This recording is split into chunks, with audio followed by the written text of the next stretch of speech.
Welcome to Airborne Flight Training. Coming up on this week's episode, FAA funds 2 grants to develop aviation workforce.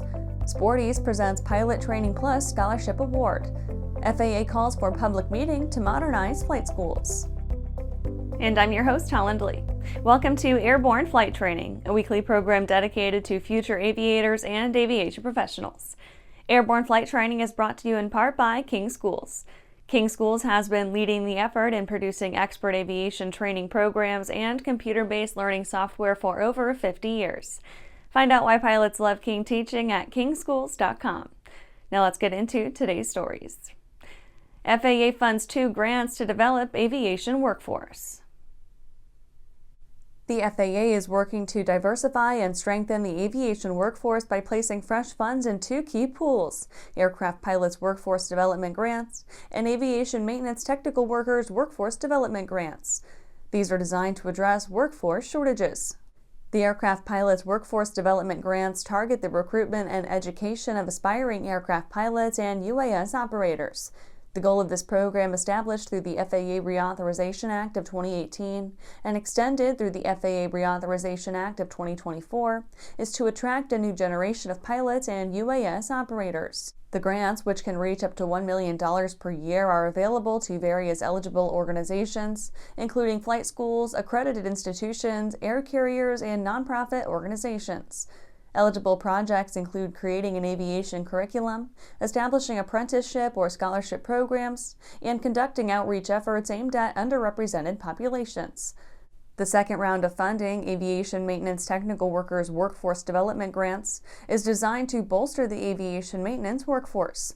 These grants focus on preparing students for careers as aviation maintenance technicians by supporting educational programs that provide hands-on training and outreach efforts.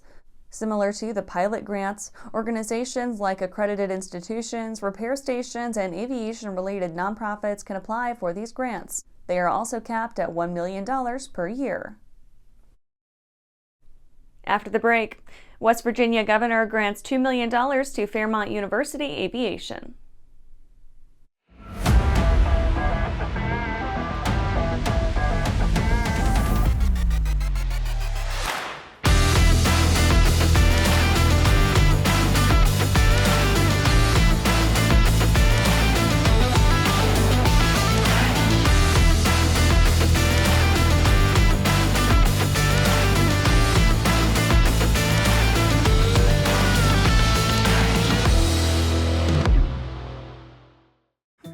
Well, hello, fellow pilot. I'm John King. And I'm Martha King. You know, we've all had our flying lives disrupted lately. Well, King Schools is here to help you stay up to date with courses that you can access on your desktop, iPad, or iPhone. If you'd like a refresher or just want to expand your aviation horizons, we have a course for you. So head over to kingschools.com/rusty today for details. Welcome back. Now let's take a trip around the patch for some shorter stories.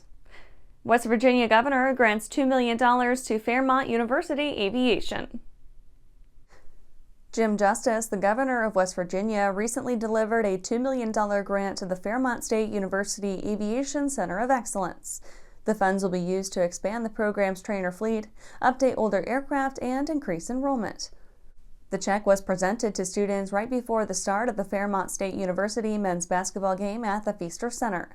Apparently, this was enough of a good luck charm to give the team an 82-61 win over their rivals. Laughlin AFB sends off its final T-1A Jayhawk. The 86th Flying Training Squadron, based at the Texas Laughlin Air Force Base, sent off its final T-1A Jayhawk trainer in a 5-plane flyover on December 17th. This follows over 30 years of service for the aircraft at Laughlin AFB. Laughlin AFB took delivery of its first T-1A 31 years ago on November 19, 1993. The 86th FTS, under the 47th Flying Training Wing, received its last Jayhawk less than 2 years later on January 15, 1995. High winds cancel Young Eagles rally. The EAA Chapter 534 at Leesburg International Airport in Florida had a Young Eagles rally scheduled for young people on January 4, 2025, but at the last minute had to cancel it due to gusty high winds. The decision disappointed a lot of them, but also provided a valuable lesson in emphasizing the bedrock principle of safety first in aviation.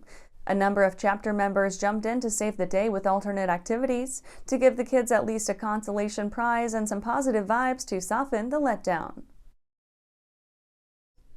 Air Force JROTC announces high school scholarship recipients.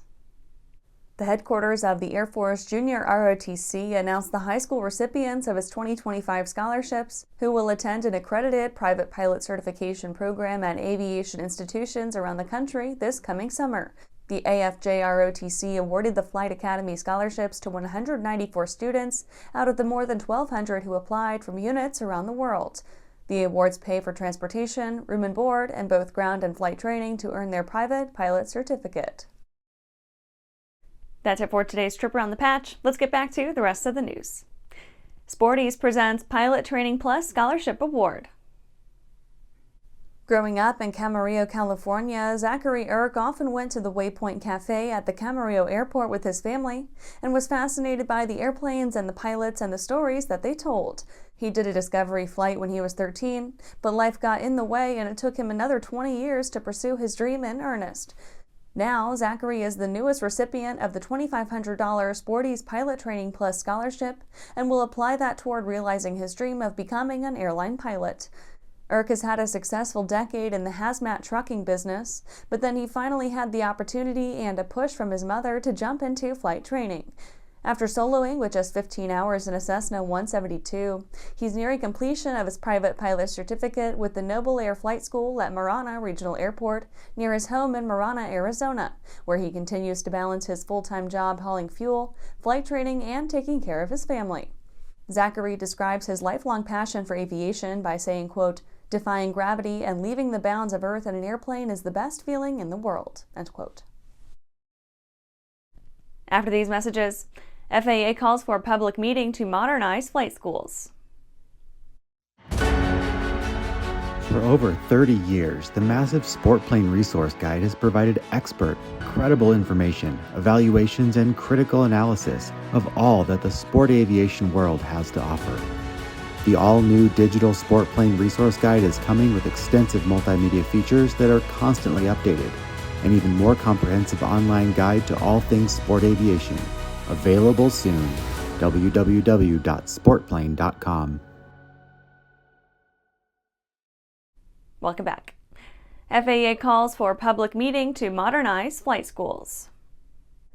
Aware that not is all right in the flight school business, the FAA is bowing to reality and seeking a public meeting to discuss the state of the business. They indicate that this will be the first in a series of public meetings on the topic. The big question, of course, is whether the feds will actually listen. The notice in the Federal Register admits, quote, "The process of licensing or certification of pilot schools in the U.S. is approaching 100 years of existence." Although the FAA has revised certain regulatory requirements pertaining to pilot schools during this time, Part 141 still has many foundational ties to Civil Air Regulation Part 50, which was implemented in the 40s, end quote. The notice, FAA 2024-2531, adds, quote, Part 141 must be analyzed to determine how it can evolve with the changing aviation industry. Over the course of the project, the FAA is seeking engagement from the flight training industry through participation in public meetings and submitted comments. Collaboration within the industry is encouraged to stimulate the innovation of a modern Part 141 that will serve the needs of current and future pilot schools, as well as provide a robust and safe training environment that instills the necessary knowledge, skills, critical thinking, and aeronautical decision-making in its pilots to create a safer national airspace system, end quote. And that's our show for today. You can catch episodes of Airborne on YouTube, Roku, or Fire TV. Just search for Aero-News or Airborne. And don't forget to follow us on social media. Thanks for watching.